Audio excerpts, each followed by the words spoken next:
It's an old con with a new name. Oh, they've always had phishing scams ever since the telephone was invented. Phishing is the dark art of duping you out of your most prized possession, your identity.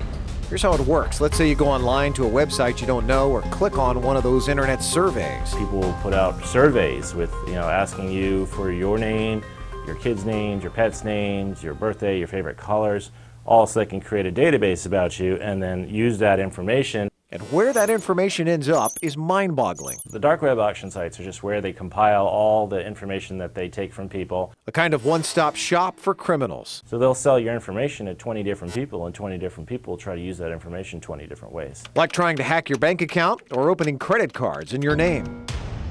Knowledge is the best defense you have against any of this. Is just thinking before you click and pausing before you do anything to reflect, does this seem like a good idea? And Jacob says surviving an attack is easier than you think if you know what to do. If you're browsing the internet, never click on websites you don't trust. Never click on ads. Ads are horribly bad. And a lot of people will see these little quizzes in these ads and think it's harmless, but really you should be just aware that your information can be used against you. So the next time you find yourself browsing the internet, Jacob has some advice. If it doesn't sound right, it probably isn't.